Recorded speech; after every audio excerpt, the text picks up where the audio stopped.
Want to see bad landlords get exposed? I'm on a mission to expose everyone in the world. If you want to see that, hit subscribe. Today's bad landlord's a different kind of bad landlord, and he's one you really need to know about. And that's this guy.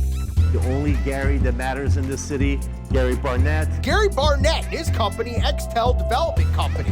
He's based in New York City. Pretty much everyone in the world has heard about the housing crisis in New York City. The cost of living there has skyrocketed over the last decade.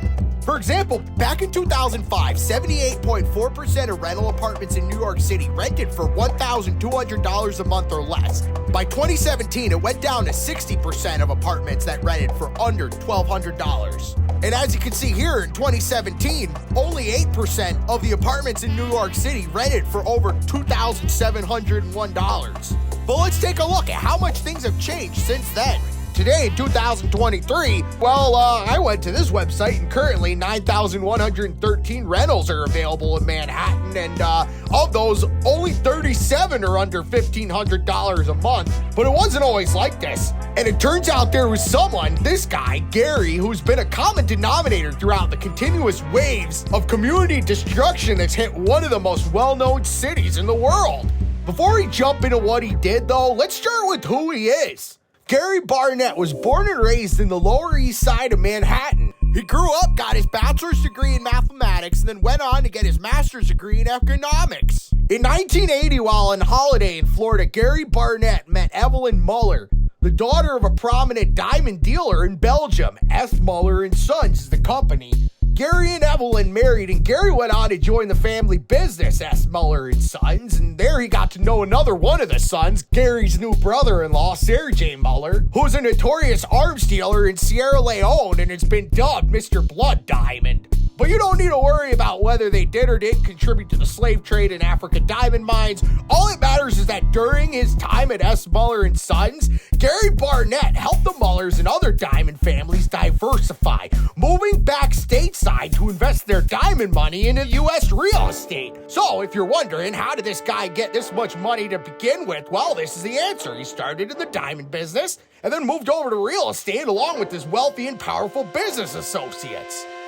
Now fast forward to 2008.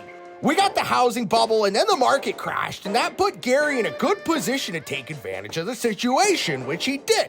And his plan to transform Manhattan into a haven for luxury housing moved forward. In 2011, Gary and his company Extell launched sales at their 157 complex, where even the smallest units were going for $3 to $7 million a pop. At the time, industry colleagues voiced their concerns of the consequences and feasibility of these prices. But that didn't stop Gary as he continued to build up the area now known as Billionaires Row.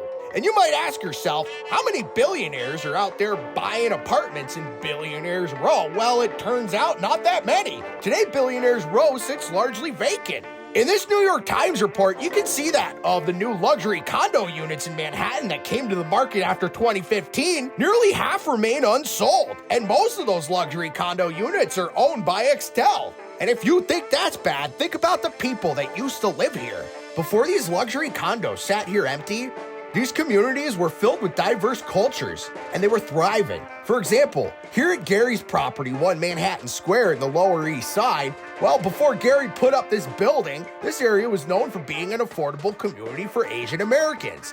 Now, thanks to Gary, the rents in this area have gone up so high that it's unaffordable to most people in general. And the culture and community that used to thrive here is gone. As you can see here, the community fought against this development, but Gary was too powerful.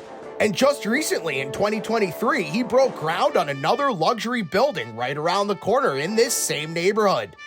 Gary's impact's now spilling over to other historically diverse communities like Brooklyn, Harlem, and Queens, and it doesn't seem like he's going to be stopping anytime soon, but now you know who he is. There's a lot of bad landlords just like this one out there, and I'm on a mission to expose them all. If you want to see me do that, follow for more.